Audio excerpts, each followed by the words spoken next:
I'm Steve with Motor Modes. We have a substantial collection of cars that we build.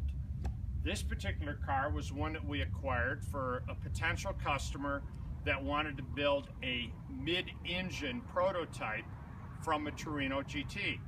Now, the car's for sale at this time. You have the option of putting it back together original. If you put it back original, we have to your avail a 351 Cleveland that came out of this car and an array of parts that were in a basket case form when we acquired it. It was in long-term storage for at least 10 years inside a building. So this is one of the first views of the car outside.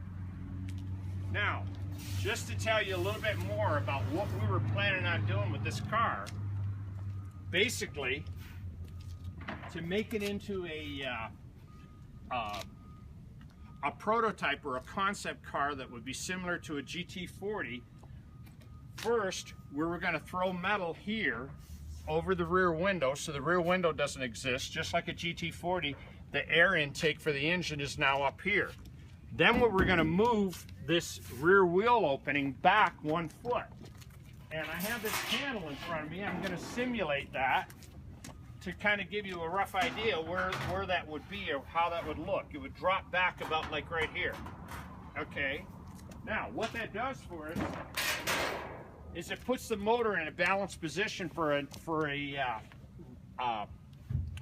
mid-engine car, and then just like on a GT40, we would cut the roof and put a seam right here so this whole section hinges up and build a chassis underneath it to hold the car at that position. And of course the wheel wells would be higher and the car profile would be a lot lower. Then in turn the front end would be reconfigured so it has the rake nose down and the front axle back a little bit, just like a GT40. That was the plan. With you have a solid car, you have a car almost ready for paint. You could start putting it back together, you could put it back together as a Torino, or you could build something. Now, we mentor builders for free. If you decide to make it into a mid-engine, we would walk you through the steps via email and telephone how to put this together. Now, basically what we would start with would be with a Cadillac front-wheel drive assembly in the rear, so now you have independent rear suspension and disc brakes on the rear. Then you use a Kennedy engine adapter to go to a 5.0 motor. Now you build a 5.0, it's mounted in there transverse, it all works, it all bolts together.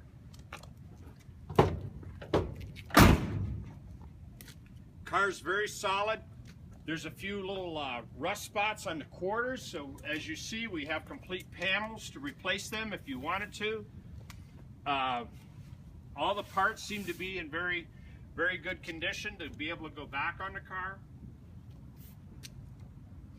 And I see that there's a minimal amount of body work, little flaws here and there to take care of in your reassembly. But either way, it's a very solid car, and the door's closed just like new.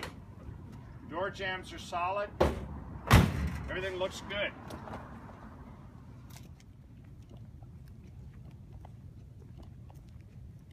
As you can see, we have an outlay of the hardware. You have the front and rear bumper, which appear to need to be re-chromed. You have top bows for the roof, these side panels, interior pieces. This is a very rare piece. And here, these two inset pieces, you can't find them.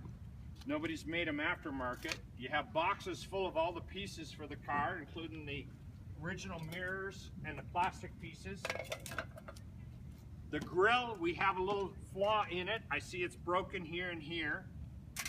You have brand new rotors, brand new calipers to go on the front. The seats pretty much need to be reupholstered, but they're in solid condition. And you have the complete engine here. I don't see a carburetor and I don't see a distributor. But the block has been magna-fluxed. Everything's ready to go back together. You got good